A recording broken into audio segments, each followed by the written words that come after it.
Namaku Siti. Aku hanya gadis kampung dari Magetan. Tapi takdir membawaku ke istana emas di Arab. Kupikir aku cuma pembantu.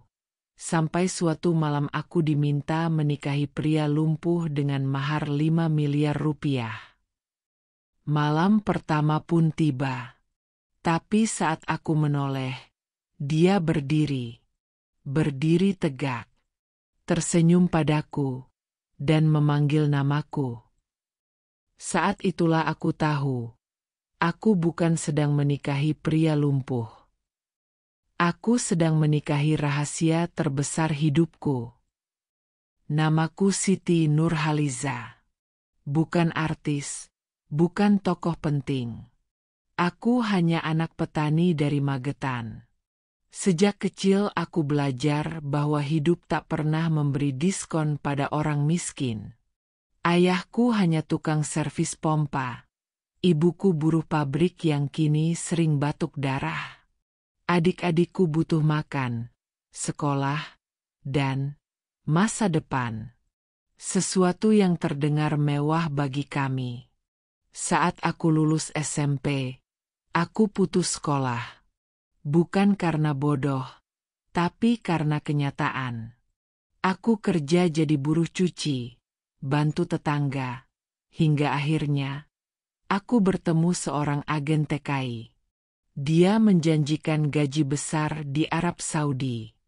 Tanpa pikir panjang, aku daftar. Demi keluarga.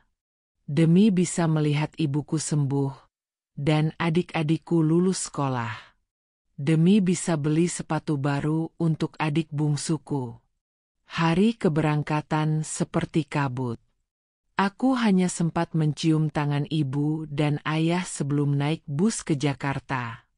Tangisan adikku yang paling kecil masih terngiang-ngiang. Tapi di dalam hatiku, aku tahu, aku harus kuat. Aku percaya, jika aku tidak menyerah, mungkin hidup akan memberiku satu kesempatan. Tiba di Riyadh, mataku dibutakan oleh kemewahan.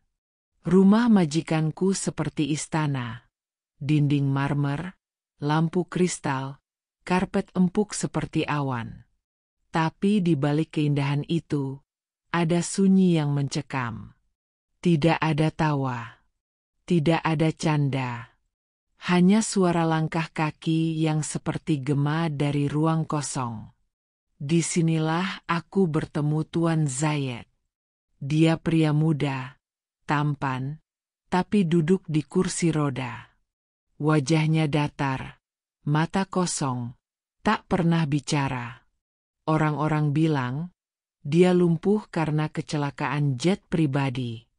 Ada yang bilang dia pernah ditinggal kekasihnya saat koma. Sejak itu, dia diam. Hidup, tapi tanpa semangat. Seperti patung mahal yang hanya untuk dipajang. Aku hanya pembantu. Tugasku membersihkan, menyeduh teh, dan tidak menatap langsung wajah tuanku. Aku mengikuti semua perintah. Tapi diam-diam, aku penasaran. Kenapa dia tak pernah menatapku? Kenapa matanya seperti menyimpan duka tak berujung? Dan kenapa, setiap malam, aku mendengar suara langkah kaki dari kamarnya, padahal dia tak bisa berdiri? 6 bulan kemudian, aku mendapat kabar. Ibuku dirawat di RS karena gagal ginjal. Biayanya 70 juta. Aku menangis di pojokan dapur. Lalu ibu Tuan Zayed memanggilku. Wajahnya tenang, tapi tajam. Di tangannya, selembar kertas dan kotak berisi kalung emas besar. Ia tidak banyak bicara. Siti, menikahlah dengan Zayed. Mahar 5 miliar. Tapi jangan pernah tinggalkan rumah ini, katanya.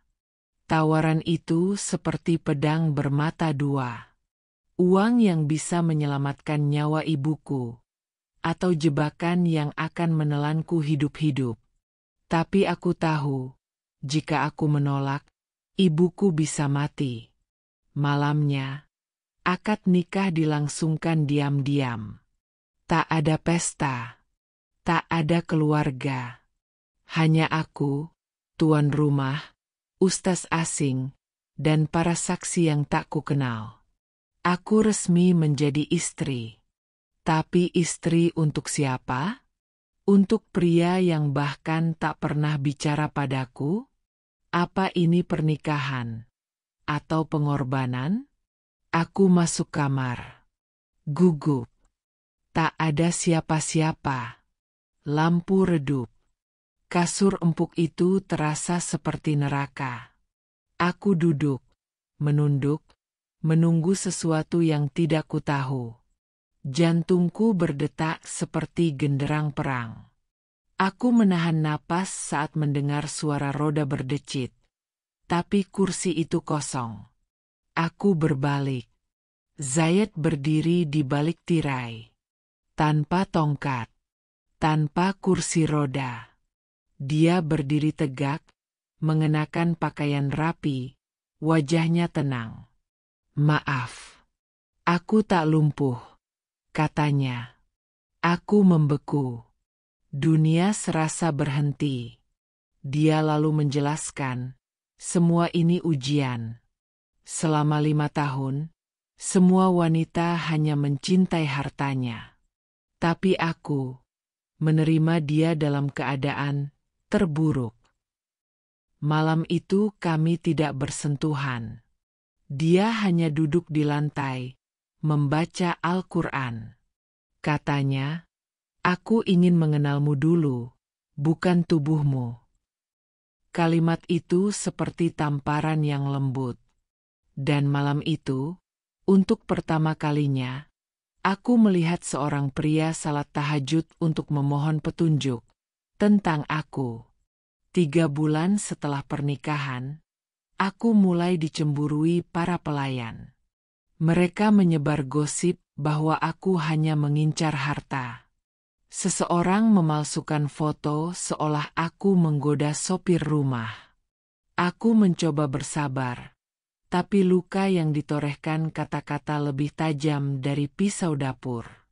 Lalu datanglah Nadia, wanita Turki, mantan tunangan Zayed. Cantik, anggun, dan kejam. Dia datang membawa foto-foto mereka bersama, cincin pertunangan, dan bahkan mengaku masih punya hubungan adat. Dia hanya TKW. Zayed. Dia nggak pantes, katanya. Nadia memalsukan hasil tes kehamilan, menuduhku hamil anak pria lain. Fitnah itu dipercaya oleh keluarga besar. Zayed diam. Entah kenapa. Mungkin dia bingung. Mungkin dia takut. Tapi diamnya adalah palu yang menghakimiku. Dan akhirnya, aku diusir. Bahkan saat aku memohon, menangis di lutut ibunya, mereka menatapku seperti sampah. Dan aku pergi, dengan satu nyawa kecil yang belum lahir di dalam tubuhku. Aku pulang ke Magetan dalam keadaan hamil 4 bulan. Mata orang-orang menatapku seperti noda. Di terminal, aku bahkan dimaki supir angkot karena dikira PSK Arab. Kakakku yang dulu bilang bangga, kini menutup pintu dan bilang, jangan bawa aib ke rumah ini. Aku tinggal di gubuk bambu milik kakek. Tak ada kasur, hanya tikar pandan. Setiap malam aku tidur dengan air mata. Menahan lapar, menahan sakit punggung, dan menahan rindu. Rindu pada seseorang yang bahkan tidak membelaku saat aku dibuang. Lalu lahirlah Azzam. Anakku. Darah dagingku. Wajahnya? Salinan Zayed. Kulit putih, mata tajam, hidung mancung. Tapi siapa yang peduli? Mereka hanya bilang, anak haram. Dan aku hanya bisa menggigit bibir, menahan amarah, menahan luka, menahan hidup. Azam tumbuh cerdas.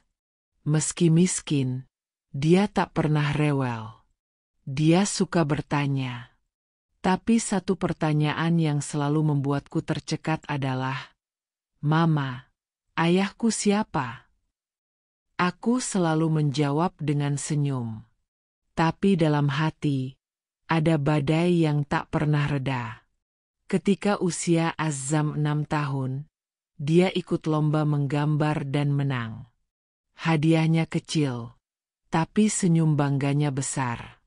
Di atas panggung, dia berkata, gambar ini untuk Papa, yang selalu Mama bilang tinggal di langit. Aku menangis sejadi-jadinya malam itu. Lalu suatu pagi, sebuah mobil hitam berhenti di depan rumah kontrakanku. Turunlah pria dengan sorban putih. Wajahnya tirus, tapi matanya. Zayed. Anakku berlari ke belakang, ketakutan. Aku membeku. Dunia kembali memutar takdirnya. Zayed datang membawa dokumen, saksi, dan air mata. Dia bersujud di depanku, meminta maaf. Aku terlalu pengecut. Tapi aku tak pernah berhenti mencarimu, katanya. Aku hanya diam, tubuhku gemetar. Azam mengintip dari balik tirai. Mata anak itu menyala, bingung. Dia menjelaskan semuanya. Bahwa Nadia memalsukan bukti, bahwa keluarganya memang ingin menyingkirkan wanita sepertiku.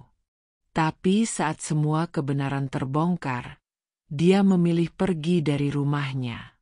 Menjual saham, meninggalkan istana, demi mencari istri dan anaknya. Aku tak langsung menerimanya. Tapi dia tidak menyerah. Setiap hari datang, mengantar makanan, membelikan baju sekolah untuk Azam, membersihkan pekarangan. Zayed yang dulu diam, kini bicara. Zayed yang dulu duduk, kini berlutut untuk menebus. Kami menikah ulang di masjid kecil Magetan. Azam memakai baju koko kecil, tersenyum melihat ayahnya memegang tanganku. Tak ada pelaminan mewah, hanya tikar, bunga melati, dan saksi warga sekitar. Tapi kali ini, pernikahanku terasa nyata, bukan transaksional, tapi spiritual. Zayed membangun rumah kecil dari hasil usahanya sendiri. Ia buka bengkel elektronik, mengajar anak-anak ngaji, dan menanam cabai di pekarangan. Kami hidup sederhana. Tapi setiap pagi kami salat berjamaah. Setiap malam, Azam tidur di antara kami.